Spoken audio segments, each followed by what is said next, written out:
Okay, we have a new Pranayama, a very special one. It's called Ujjayi. Ujjayi is described in the Hatha Yoga Pradipika, chapter 2, starting with Sutra 51. Now Ujjayi is described. Closing the mouth, drawing energy slowly through both nostrils till it is felt to be sonorous from the throat to the heart.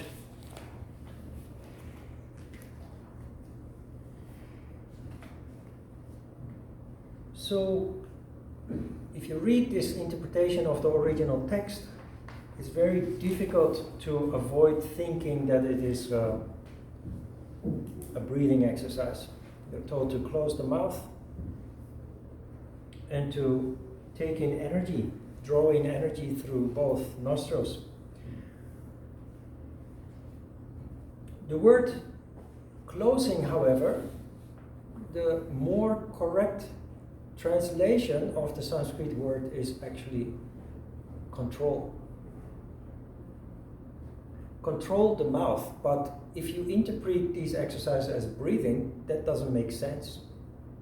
But because we know the nature of these exercises, they are energy control through mind control, it then starts making sense, the original interpretation. Controlling the mouth is related to Chandra Bindu, the cosmic mouth. And it is an indication that your concentration should be, control means concentration, mind control. In the upper region, and we know that the nostrils are not physical nostrils, but they are the cosmic nostrils, Surya Bindu and Chandra Bindu. So we have a special exercise here where you start, not only do you take in both energies at the same time, Shiva and Shakti, but you do this exercise standing. Standing in Tadasana is the only pranayama exercise that you do not do in Sukhasana or Padmasana. Ujjayi is done standing. Then the meaning of Ujjayi is also interesting. Ujjayi means winner, and it is called that because of the feeling that you are left with, of course on a subtle level, feeling that you are left with when you're done with the exercise.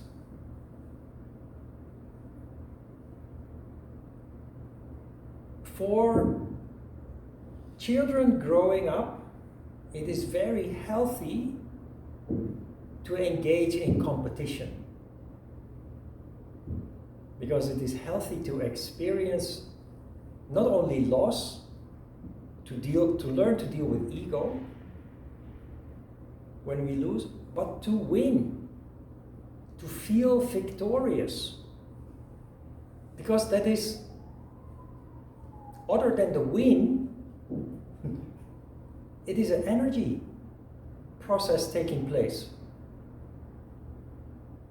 which is very healthy for your energy household.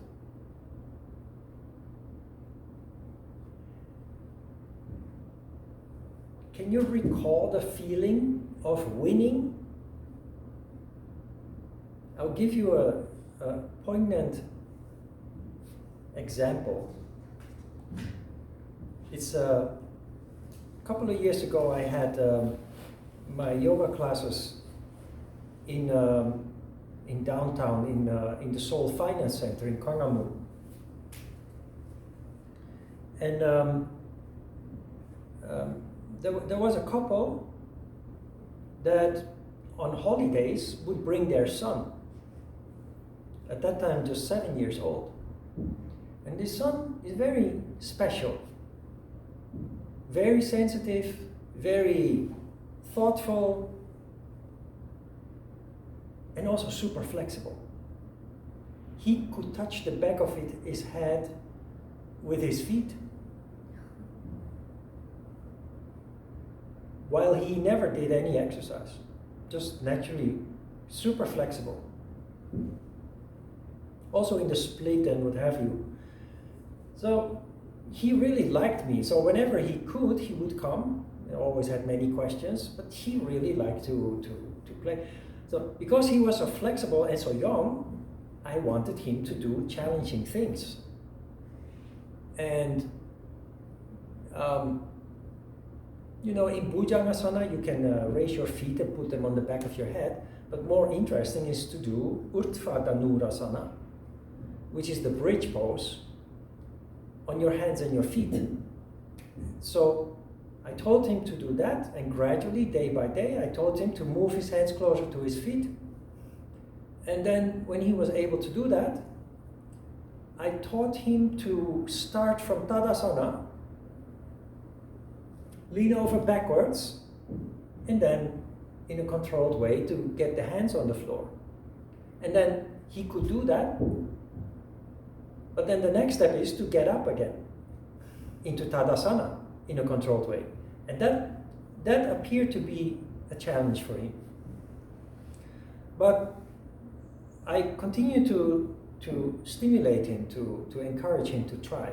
And the day that he succeeded in doing that, he got up, and his chest puffed up, and Mom, I did it! I really did it! His voice changed, his whole appearance changed, everything changed. That is the sense of victory. That is Ujjayi. That is winning. What happens with Ujjayi is increase of both energies. Now remember when I explained Pranayama, I gave you some examples of people with chronic diseases who didn't completely heal from the disease, but to a very large extent, brought it under control. It's this exercise that does that. Ujjayi Pranayama. Let's read the next sutra. And you will see why in the sutra that comes after that. 52. So after the inflow of both those energies, standing in Tadasana, perform Kumbhaka as before and release the energy through Ida. This removes disorders in the throat caused by phlegm and stimulates the digestive fire, stimulates the fire in the body.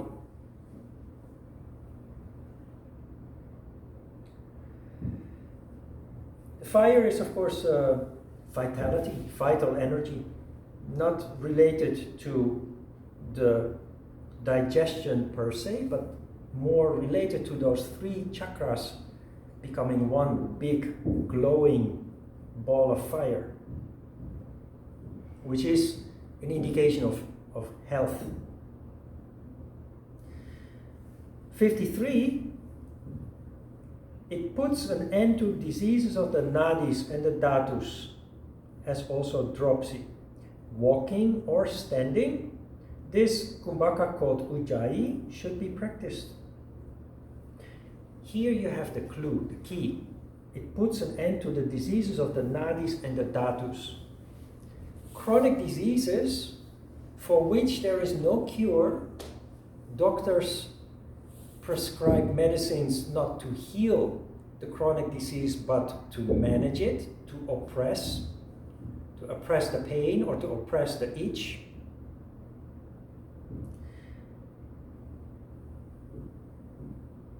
Chronic diseases are caused by an overall lack of energy. Both Shiva and Shakti are lacking. So with Surya Vedana, we saw that Surya Vedana deals with infections, diseases that require heat to be healed. Natural fever, increasing the heat of the body. That's what Surya Vedana does. In addition to that, of course, it leads to energy rising up that fuels the development of intellect. This Ujjayi puts an end to the diseases of the nadis, which is the energy channels. It's easy to see how a lack of both Shiva and Shakti finds its cause, its origin in obstacles, in obstruction of the energy circulation in the nadis. And interestingly, it mentions the dhatus, diseases of the dhatus. Dhatus are the 7 building blocks, remember? From the 7 trunks of Ganesha, in standing symbol for Muladhara Chakra, which is at the root of our physical existence, there are 7 dhatus: plasma, blood, muscle tissue, bone tissue, fat tissue, marrow, bone marrow, and at last and most complex tissue is ovum and sperm. So that are all the dhatus are the building blocks out of which we are constructed, the physical parts of the body. Ujjayi puts an end to the diseases of the energy channels and your building blocks. Makes total sense. Chronic diseases are a lack of energy on both ends, both Shiva and Shakti, leading to structural damage, so to speak, structural disease of the building blocks of which we are made. So increase the energy on both ends and those building blocks will be restored, at least to a large extent. And the reason why chronic diseases are chronic is because there is structurally something damaged in those people. So the pranayama doesn't completely cure the chronic disease, but it makes it manageable for 90 to 95%, provided that you practice. So that is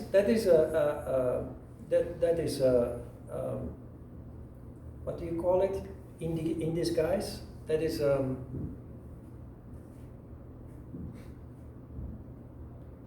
blah blah in disguise. Blessing. Yes, thank you. It's a blessing in disguise, because you are kind of, if you are suffering from a chronic disease, you are kind of forced to practice on a regular basis, which not only improves your disease to a large extent, but it has many other effects on the side, which it's kind of like a bonus then. Because people with chronic diseases, they suffer a lot. When they find a cure in yoga, they will gladly practice regularly. And apart, next to taking care of their disease, there are many other benefits, many side effects. So blessing in disguise. Why do I call it a blessing in disguise? As you all know, it's not easy to have discipline to practice every day, especially when you are healthy. Strange, huh? It's ironic. After the break, Patanjali will give us his take on this issue, when he says, the misery that has not come can and must be avoided. Which here means you're healthy, so you're lazy, not practicing every day. But, Patanjali says, you will get sick if you don't. The misery that has not come can and must be avoided. So we will come to that. But you can see how wonderfully all this fits together.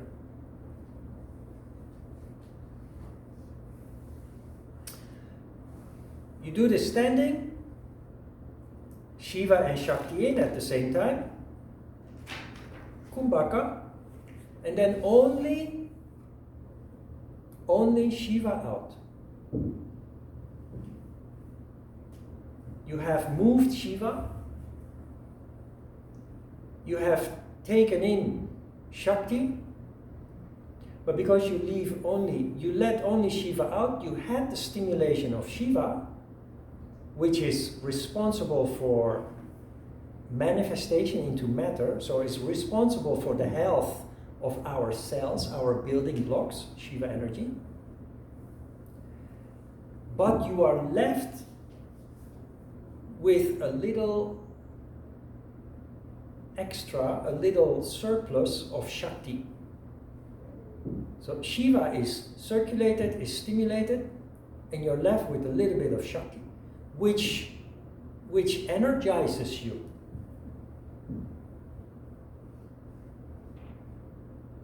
People who lack both energies, when you understand energy, are very easy to spot, to assess. They appear to be, either they appear to be very relaxed, which is a kind of but they are actually very passive and not relaxed. So when they move into yoga circles, they then appear to be very relaxed among spiritual people, but actually they're very tamas, very tamas. And when you touch them also, everything is soft and weak. And if you understand that, you know what they need to heal. It's Ujjayi Pranayama.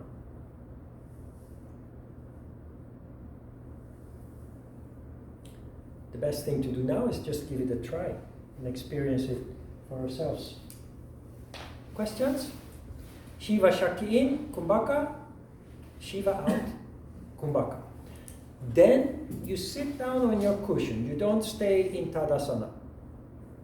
So during the cycle of the pranayama, the whole cycle, you stay in a Tadasana, in a standing position. But when you're done with the last stage, the last Kumbhaka, the last count, sit down on your cushion, and the rest of the time you concentrate on nada. Yeah? Okay? So there is only one cycle only. It's only one. Just one cycle. Yep.